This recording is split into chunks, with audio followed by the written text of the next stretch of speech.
Nerdcast Empire is on the air. We are back with another night of podcasting excellence on the Nerdcast Empire. I am Matt in the studio. Great to have you along with us. We are here on Thursday evening, Eastern Time, which of course means it is Anime Thursday. And we're going to be getting you caught up on all the latest news in the anime world. And then we're going to check out the first of a couple videos that Mike has created for opening themes from 2024. This one specifically is shows he watched in 2024, which will include some shows that were not from 2024, but a lot of really good stuff, a lot of really good songs. So we're going to talk about that in the second half. So again, as we've done before, if you're on the podcast network, you're going to want to get to Twitch to check that out. If you're on YouTube, we will link you over to Mike's video so you can check that out on his YouTube page. Speaking of Mike, he is, of course, joining me in the studio as always. Mike, how's it going? It is going. Definitely got some videos that I'm working on. The openings for 2024 just in general taking quite a while to get through. I basically threw together all four of the seasonal lists and the songs that didn't make those lists. And I've been going one by one, just kind of ranking them and seeing how my opinions changed since maybe earlier last year. And it's wild. It's amazing when you just do them season by season. You don't even really think about how little you've heard each individual song. And then by the time you get to the end of the year, you're like, wait, this song's actually really good. Like, why didn't I see that the first time around? Well, and when you're putting those type of lists together, sometimes you're just kind of going through stuff and it takes a few listens for a song to really catch your attention. Or in some cases, you, as we'll talk about when we get to that video in a few weeks or a couple weeks or whenever that happens. Someday when that video is ready for us to take a look at it. A lot of times you've watched the show since you put the original list together and maybe it didn't catch your attention when you heard it once or twice. And when you hear it 13 times, maybe, okay, now I really do appreciate this song. I guess it could work the other way in theory. You might watch a show and get tired of an open after 5 or 6 listens. I thought that was pretty good, but maybe hearing the whole thing is not as good. So that'll be coming up, and we'll be talking about that in a little while in a future episode of our Anime Thursdays. But again, this week, the stuff that Mike did watch, and as we talked about in our Best of Anime 2024, which of course you can catch on demand right now, Mike did watch a lot of anime in 2024. Some of it was from 2024. Some of it was from previous years, and he's going to go through or has gone through and ranked all those opens, and we'll be reviewing that in the second half of the show. And again, not on the podcast network. If you're on YouTube, we'll have a link pop up where you can click right over and check out Mike's video on his page. And of course, we'll post that in the chat here as well. But YouTube doesn't like YouTube React. It just doesn't make any sense. You can't react to YouTube videos on YouTube. I don't understand it. It's weird, but there's so much of this stuff is weird. But we will do it on Twitch, which is where you can always catch us live. And anytime we're doing music content, that is always your best bet if you want to make sure it doesn't get muted.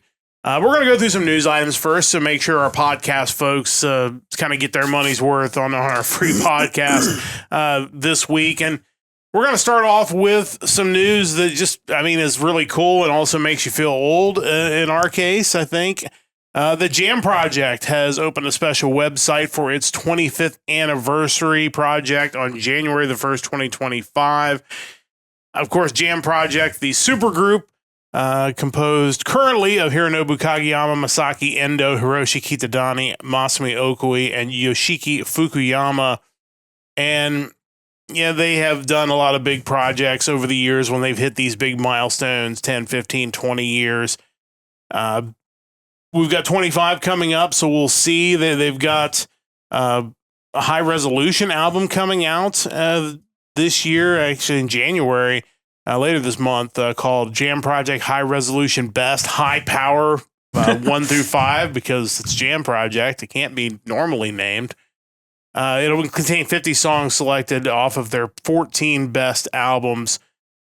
We've had the chance to see Jam Project. I would love for part of this 25th anniversary to be another U.S. tour, because it's kind of a group that I would love to see one more time before they start winding it down. But obviously, one of the all-time legendary groups with legendary members of anime music. Yeah, absolutely. That high resolution album, I mean, 50 tracks, that's going to be amazing. Yeah. I am kind of curious what their next big announcement's going to be on the 29th. That's supposedly going to shake the Anasong world, as the article stated. I can't wait to find out what that is. But yeah, they're a group that can take what's otherwise maybe an average show and get you really hyped for it. Yeah. I think like the songs they did for Gravion, like that show was fine, I guess, but they kind of took it to the next level. And if the show's good, then they just make it even better with their music. And they've done so much work for the Super Robot Wars franchise. They currently have a song out for Super Robot Wars DD, which was released on New Year's Day. And yeah, individually they have amazing music. We have spotlighted their individual songs on this podcast. We will continue to do so as we go forward. But them getting together, just put this on a different level and just, again, like you said, made so many of these opening themes so epic. And, I hope the announcement that's going to shake the Anasong world isn't them retiring. Like, that would shake the world. That would shake the world. What would be interesting, and I don't know what the possibility of this is, but almost like a sequel Jam Project group, if you could take some of the heavy hitters like from the younger generation, and could put them together into some sort of new like group. Hyde and Lisa, and you could put together just a ridiculous group of current musicians that have also done a ton of great anime music work, and just has set the tone for the next generation, because obviously Jam Project is getting up there in age a bit, and they're not working as much as they did in the past. So it does seem like something that should carry on beyond them in some way, shape, or form. For sure. I mean, it already, they were kind of the current group, followed, was it Ichiro Mizuki? I think I could be wrong on the name, but it was the original founder of Jam Project. But I think it is a project that does need to carry on beyond the current members and kind of move forward. But they're amazing. We had the chance to see them all the way back in 2008. It's crazy to think that it's not too far from 20 years since we've seen them live. It's wild. Yeah, it is for sure. But hopefully, if they are thinking of winding it down, another run through the U.S. I mean, would love to see them hit up Animazement or somewhere where we're already going to be. But this is also a group that I'd be willing to travel to see. But they're certainly one of the all-time greats. Yeah, absolutely. But we'll keep you updated. Obviously, there's going to be more news coming from those guys before the end of the month. So we'll let you know if anything earth-shattering comes out of that big announcement. Some other smaller news items.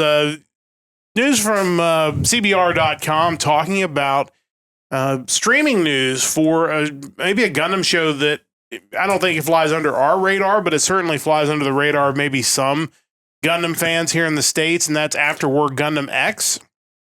And it turns out that has now found a streaming home, that you can find it on Tubi TV, a 39-episode show, which will have the original Japanese audio with English subtitles. And, it's kind of up there with Turn A Gundam as shows that real Gundam fans have certainly gone back and embraced, but maybe more mainstream Gundam fans that only got into the Gundam Wings and shows like that maybe overlook those shows. And it's really cool to see. And you're going to tell us a little bit about Tubi, because I've heard of it, certainly aware it exists, have never actually gone on there. But it turns out there's a lot of anime that if you're looking for a budget way to check out a lot of old anime, you can't do much better than Tubi. Yeah, absolutely. Doing some research on Tubi TV, in 2024, they hit 97 million active viewers watching over 10 billion hours of content. And they have a surprising amount of anime.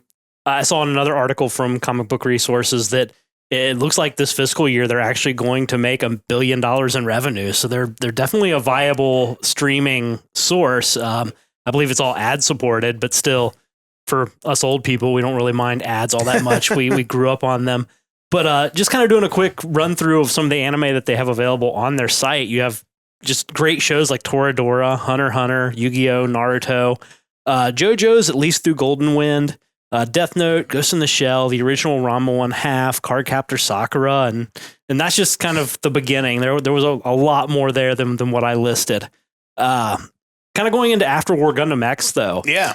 Over here, obviously Gundam Wing was a hit. G Gundam was a hit. Those were kind of the more prominent 90s Gundam titles over here in the States. But after that, you did have After War Gundam X that we might have gotten had it fared any better in Japan originally.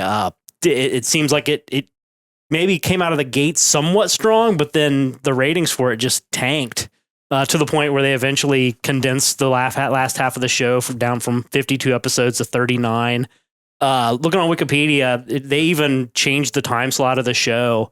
Starting on episode 27, it was moved on TV Asahi from 5 p.m. on Fridays to 6 a.m. on Saturday, which is probably not a great time slot. No, that's definitely not going to boost the ratings in any way, shape, or form.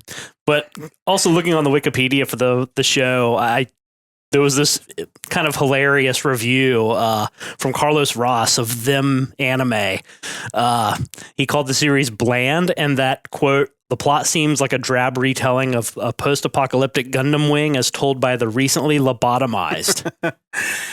I mean, it's certainly creative. It's also kind of harsh, but... yeah, and I enjoyed it. I mean, I like Gundam, so that was half the battle. Of course, it has really great music. The opening themes done by Romantic Mode, Dreams, and Resolution are both great. The ending themes are classic too. Kind of the endings 1 and 2 are both the song Human Touch, first by Warren Weeb and then by Re-Kiss, a Japanese version of the song. The Warren Weeb song sounds like you couldn't get Chicago to do it, so you brought in Warren Weeb, which still a great ending theme. Yeah. Has some really cool mobile suits in the show. The villains of the show, the Frost Brothers, they have the Gundam Versago and Ashtaron.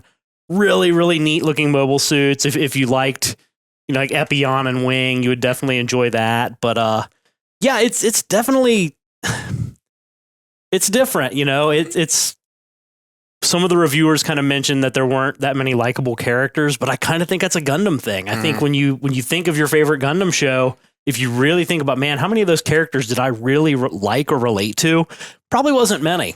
The thing about Gundam in general is the series has always been kind of a commentary on war and what war looks like and how it's not as black and white as maybe people want it to be. And the whole point of Gundam is there's a lot of shades of gray in the characters. Bad guys at the beginning of the series turn out to be good guys after all. Good guys are evil when you find out what their actual intentions are. That's what it's all about. So yeah, if there aren't any likable characters, that's probably right on the money. So, it's great to see it over here. I saw one comment on the article in particular that they were really excited that it was legally finally available for streaming in the US. And I think that is one thing that has slowed the popularity of Gundam over the years that has gotten better in recent years is it was kind of one of the last big franchises that didn't sign on with the big streaming companies. So, and it took a while for a lot of them to get the physical releases over here. Now, most of them have now gotten both physical release on DVD and even in some cases upscale Blu-ray. So, that'll help over the time. And, there's a new Gundam series coming out. We've talked about that's, the makers of Evangelion are involved in. I think there's a new trailer for that too that I've not watched yet. You have to check that out. So very, very interested to see, where the Gundam franchise continues to grow. Obviously a big fan of Gundam on this show, so we'll certainly be talking about it. But for those who are fans of more obscure Gundam shows, you're going to be finding them on Tubi TV, which I think is always a good thing. Obviously, we're going from talking about legal streaming services to illegal streaming services with our next story. And we got a couple of articles kind of talking about this. It was one of those stories that, kind of made headlines and it became kind of clickbait because of the nature of everything. And when you actually start digging into the stories, I think trying to actually determine what the numbers mean is kind of a little bit of a different story. But the gist of it is High Anime, which it could disappear at any moment because obviously it's a Could we buy piracy anime? site. It could. It could also become legalized, which was another article I read about this whole thing. That like, hey, maybe they'll go down the Crunchyroll path and become a legitimate anime site, but who knows? Anyway, there were some monthly numbers and visits that showed that they were getting more traffic. Kind of spun as if they were getting more streaming than Disney Plus. Their anime and Crunchyroll by a pretty large margin. We've already talked about Crunchyroll's issues in previous episodes. Whether they're actually getting more people streaming their anime on the illegal sites is probably impossible to tell because they're never going to disclose how many people are actually streaming on their site. All you can go by is traffic data, which you can find, publicly. It's not something they can hide.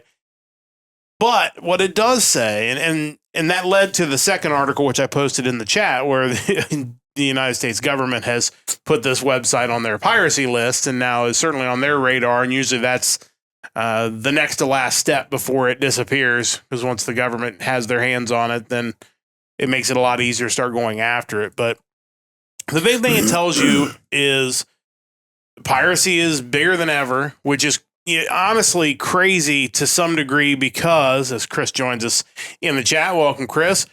It's crazy because I was sure to some degree that the streaming revolution of Crunchyroll and Funimation and, High Dive and wherever else, being able to get these shows the same day they air in Japan, usually getting dubs within a week or two of them airing in Japan. Some cases, those were coming out simultaneously. That it was going to kill the piracy market to a large degree. But the combination of companies going away, the combination of dubs not coming out as quickly anymore. Also, you have quality of these dubs or subtitles versions in question. You now have, just like with sports, you have the streaming market in a bunch of different places now. If you want to watch everything, you got to have a lot of different streaming services. All of those things have now combined to basically bring the piracy market back. And I really thought that those days of these kind of numbers were long gone, but it's concerning for the market because, again, the stronger piracy is, the worse the anime industry is, because that means they're not making the money they need to make to keep it going. And we've already talked about how they could be on the edge of a bubble anyway. Now add these numbers in, it's at the very least concerning kind of where we're headed in this situation. Yeah, it's a really weird situation because you think just in the past year, we've had multiple strikes from the industry basically wanting more money, job protections from AI, things of that nature. Meanwhile, you clearly have a decent chunk of the customer base saying, we don't think we should have to pay for this at all. So if one group says, hey, we should be paid more, and the other one says, we don't think we should have to pay for your product, where's that money coming from? And I think, kind of to your point, there are several issues here. I think every next Netflix and Disney Plus that gets into the anime market, you're now asking me to spend another, $10 to $20 a month to get the anime I want. I remember a year or so ago when season 2 of Tokyo Revengers didn't show up on Crunchyroll, and come to find out it was on Disney Plus or Hulu. It's like, wait, I was already watching this show. Why should I have to switch to a different service to continue watching this show? Yeah.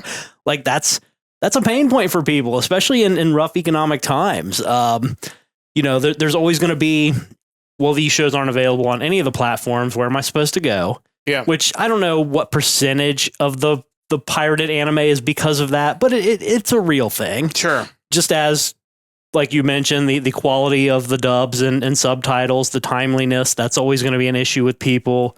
And I think to some degree, and this probably isn't fair, but I think it's the reality with some people is that they feel like if they're paying one of these large companies, their money just goes to make somebody rich and not back into the industry to pay the people doing the work. And I think that there's such a negative sentiment right now toward companies. It just drives that feeling of people that there's an ethical side to piracy. I equated a little bit, and as much as I try to stay off of this page, Just obviously, as we talked about on the podcast, we got a copious amount of snow over the last week. We got in the neighborhood of 12 to 13 inches of snow, and we don't get that kind of snow where we live in Ohio. It's just takes a couple winters for that. Sometimes it is a whole winter worth of snow. We got it in the span of about 24 to 36 hours. More on the way. Let's do it. Yeah, I'm super excited for that.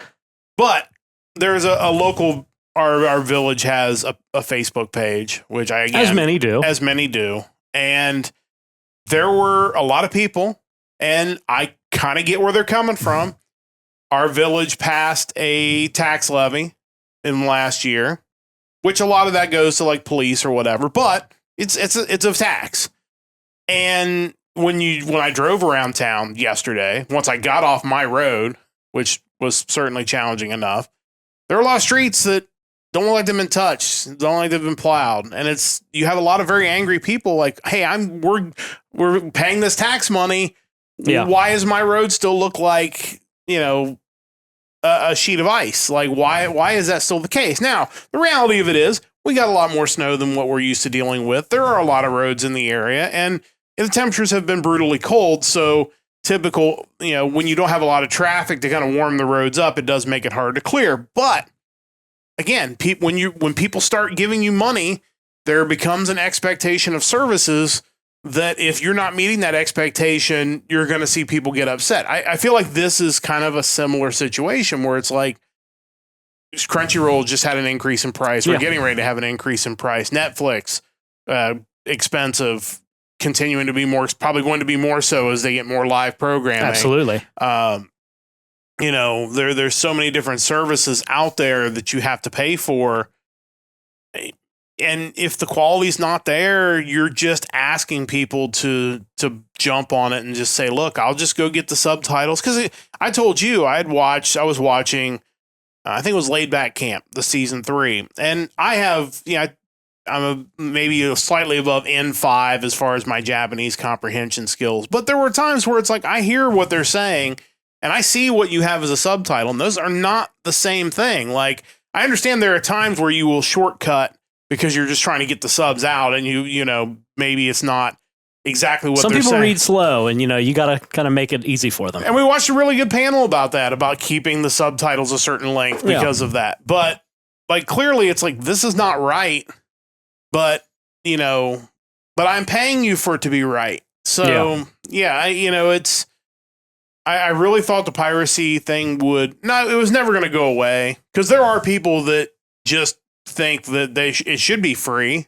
This is my right to watch free anime. Like, forget the fact that so many people get paid, even if it's just subtitle only, to watch it over here. But I think a lot of people who are not necessarily in that camp are now turning to it as well, and that is what should really scare the anime industry. I think sometimes there's this weird, false, delusional belief that you earning my attention is me contributing to your work. Yeah. Like, well, I'm watching it, I'm supporting it. Like, well, no, you're stealing it. You're not.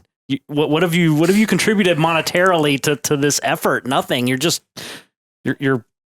not. Yeah. And truth be told, I mean, there are a lot of concerns about some of these companies. We've talked about them on this podcast. These companies are, Crunchyroll's got a whole laundry list of things that are going on there, but you've got companies that are merging and the market's getting smaller. And, you still hear stories about animators in Japan they're making peanuts or less. And it's like, when anime's hot, when these big shows come out and you still hear animators that are working in just these terrible conditions, that's really irritating when you're someone who's trying to legally support the business. Yeah. So it's interesting to see this kind of come out as news. And again, the challenge with piracy, and you mentioned it earlier on Discord, and by the way, join the Discord. There's a link in our description there, but trying to take care of piracy is trying to swing at a moving target, because as soon as you take one site down, 2 more will start. And the audiences, there's so many ways in 2025 to find out where the illegal stuff is. Yeah. Like, you can't stay ahead of it. The pirates are already 2 steps ahead. I guarantee whoever's running high anime in whatever third world or just, lawless country that you can't go after, whoever's doing that already has, possibly California. Maybe. Whoever has that has the replacement sites already bought, and they're just sitting out there waiting, and then they're just going to shift everything over, and then the machine just keeps right on rolling along. That's kind of one of the funny things too regarding like the CBR articles about this is, you have people in the comments calling out the fact that they're naming the site. It's like, guys, they already know. If CBR knows the name of the site, I can assure you, look at the other article, that the U.S. government knows the name of the site. The anime companies know the name of the site. Like no one's breaking ground here. Can you imagine that? Like somebody in the government being like, "Oh, so that's where the illegal anime was. I'm glad I just kept up with." I check comic book resources every day. That's right. That person was hired in the government to keep up on the headlines on. We hear you check nerdy news sites. Yes, I do. Well, you're hired. Like, how would you like a 6-figure job? Like, but no, yeah. Once the public finds out about it, and by public I mean, any kind of media resource, there's a good chance that the authorities already know about it, but. It's not as easy as just saying, well, we're going to shut them down, because most of these sites are hosted in places that don't always have extradition agreements with the United States, and so, or Japan. And, it's not as straightforward as you might think it would be. But, it probably will be shut down, probably not long after this podcast runs. And on to the next. And then on to the next. So it's a story we have to keep an eye on, because it is incredibly fascinating. And it kind of just continues on as we go forward. So one last story before we get to Mike's music, at least if you were on the Twitch version of this podcast. Rachel stopping in. Hey, Rachel. Hopefully things are good with Rachel. This is kind of an interesting spin on the rankings from My Anime List, because we always talk all the time about the star ratings and what's the highest rated anime of the seasons. I hear Dave Meltzer loves Solo Leveling. I'm sure he does. I'm sure that Korea probably does not, as it turns out. Yeah, which is kind of funny. John Moxley's going to be the villain in the next season. I think we'll have to talk about that on an upcoming episode. The Korean pro wrestling ratings. If you have not looked those up, you definitely should. Korea loves Solo Sikoa now. It was only a matter of time. They just had to get on the bandwagon. Anyway, so My Anime List. Of course, you can go on there and you can rate anime, and this is the list that you can go on there and you can sort by the shows that were rated the most in 2024, which is one term of popularity. Now, obviously, you can't make people go on and rate shows, so people could have watched other shows and just not gone on to My Anime List and rated them. Also, these type of lists are always going to skew towards the shows that were good and the shows that were bad. Because anytime you're asking somebody to rate something, it's going to have to be something that moved them emotionally, whether it's for good or for bad. You have to have an opinion. You do. So these are the ones that basically got the most views and most ratings in 2024. And, we'll run through the top 10. Starting at 10 was Oshinoko Season 2. Number 9 was Marshall, Magic and Muscles, the Divine Visionary Candidate Exam Arc. Number 8, Delicious in Dungeon. Number 7, Classroom of the Elite Season 3. Number 6, Mushoku Tensei, Jobless Reincarnation Season 2 Part 2. Number 5, Konosuba, God's Blessing on This Wonderful World Season 3. Number 4, Kaiju Number 8. Number 3, Dandadan. Number 2, Demon Slayer, Kimetsu no Yaiba, Hashira Training Arc. And number 1 is Solo Leveling. Now, pretty much all those top 10 shows also are very well ranked. All of them are ranked above an 8, which if you're above an 8 on My Anime List, people thought pretty highly of your show. I've seen 2 of those shows that are on that list. I know you've seen a couple as well. What's your general thoughts about this top 10? Let me pull up that list real fast. And to give you an idea while Mike pulls that up, Solo Leveling, which is rated an 8.27, was rated by 812,000 My Anime List users. All the way down to number 10 was Oshinoko, was rated by 397,000, was given an 8.61. What's wild about that is if you look at the updated information, since this article came out, Another 11,000 people ranked solo leveling. It's now up, at least last I checked, was up to 823,000. This article came out on the 1st, so it's been that makes sense. Been about a week, man, which makes sense. That's the crazy thing to me looking at it is like you have solo leveling, which had 823,000 rankings. The next highest was, let's see, Demon Slayer, which was like 570. Yeah, like that's stark. Like there are that many more people saying, "Hey, I need to tell you how I feel about solo leveling," as opposed to Demon Slayer. And maybe part of that, if you looked at season 1 of Demon Slayer, it would stack up a little better because you have more people that are going to start with a show than are going to hang around by the Hashira training arc, whichever season that is.